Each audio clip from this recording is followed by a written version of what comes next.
So hey guys, welcome to my YouTube channel. Guys, आज के इस वीडियो में हम बात करेंगे बीट स्टोन सेतु से बाय बाय, यानी आपका जो प्रैक्टिकल होता है, प्रैक्टिकल के बाद जो वाइवा एग्जामिनर बाहर से आते हैं, वाइवा में जो प्रश्न पूछने जाने वाले हैं, टॉप 12 महत्वपूर्ण प्रश्नों के बारे में बात करेंगे। और मैं पूरी गारंटी के साथ 100% कह सकता हूं कि इससे बाहर आपसे एग्जामिनर एक भी नंबर नहीं पूछेगा।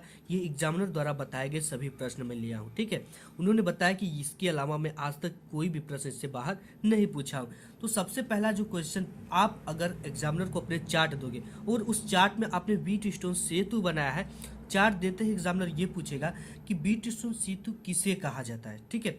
तो आप जानते हो कि जिसके द्वारा किसी चालक का प्रतिरोध ज्ञात किया जाता है, इस व्यवस्था को हम बीट स्टोन सेतु कहा जाता है, ठीक है। यानी जिसके द्वारा किसी चालक का प्रतिरोध ज्ञात किया जाता है, इस व्यवस्था को बीट स्टोन सेतु कहा जाता है। नेक्स्ट क्वेश्चन आपसे एग्जामिनर क्वेश्चन ये पूछेगा कि बीट स्टोन सेतु की खोज किसने और कब की थी, ठीक है। तो देखो, बीट स्टोन सेतु की खोज प्रोप्राइटर बीट स्टोन ने इंग्लैंड में की थी।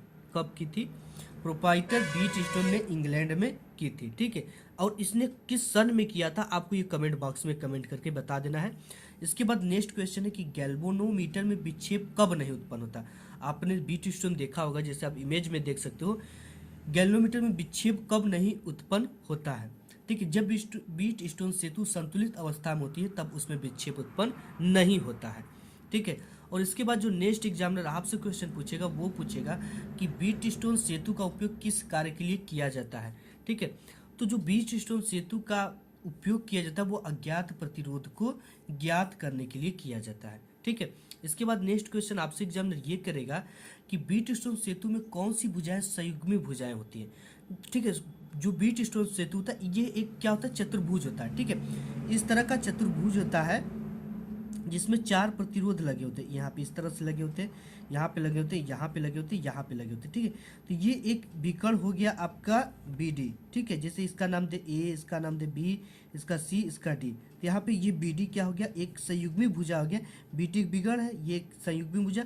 और आपका यहाँ पे जो ए सी है, ये भी एक क्या है, संयुग्मी भुजा है। तो बी डी और ए सी आपका क्या हो गया, संयुग्मी भुजा हो गया, ठीक है। तो यही है कि बीट स्टोन में कौन सी भुजाएं संयुग्मी भुजा होती है, तो भुजा बी डी और ए सी। विकर्ण जो होती है वो संयुग्मी भुजाएं होती है। नेक्स्ट क्वेश्चन आपसे एग्जामिनर ये पूछेगा, नेक्स्ट क्वेश्चन एग्जामिनर ये पूछेगा कि बीट स्टोन सेतु सबसे ज्यादा कब सुग्राही होता है, ठीक है। तो देखो, जब चारों प्रतिरोध एक ही कोटि के हो, एक ही तरह के हो, ठीक है, एक ही क्वालिटी के हो, तब जाकर बीट स्टोन सबसे ज्यादा सुग्राही होता है। इसके बाद नेक्स्ट क्वेश्चन आपसे एग्जामिनर ये पूछेगा कि बीट स्टोन सेतु में गैल्वेनोमीटर को क्यों लगाया जाता है, ठीक है।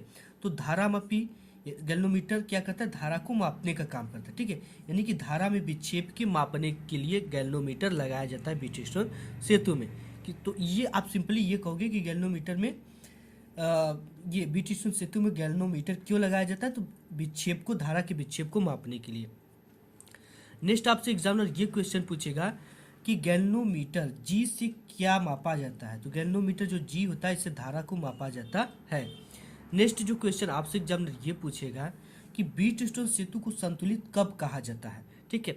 तो इसके साथ ही साथ इसके आंसर को जानने से पहले मैं आपको बता दूं कि हमारे यूट्यूब चैनल पे सभी जितने भी आप सब्जेक्ट पढ़ते हो, सभी चाहे जीव विज्ञान हो, फिजिक्स, केमिस्ट्री, और सभी जो टॉपिक होते चार्ट में आप बनाते हो, उनकी क्वेश्चन हमारे यूट्यूब चैनल पे उपलब्ध है। आप जाकर यहाँ पे सभी वाइवा देख सकते हो। इसका मैंने एक प्लेलिस्ट वाइवा करके बना दिया, ठीक है। तो देखो, जब धारा प्रवाहित करने पर धारा मापी में कोई विक्षेप उत्पन्न न हो, तब कहा जा सकता है कि सेतु जो है वो संतुलित। तो ये चीज हो गई, ठीक है, कि बीट स्टोन सेतु को संतुलित कब कहा जाता है, जब धारा प्रवाहित करने पर धारा मापी में कोई विक्षेप उत्पन्न ना हो, तब कहा जा सकता है कि जो सेतु है वो संतुलित है। नेक्स्ट क्वेश्चन आपसे एग्जाम ये पूछेगा कि बीट स्टोन सेतु में अज्ञात प्रतिरोध को ज्ञात करने का सूत्र क्या है, ठीक, काफी इंपॉर्टेंट है।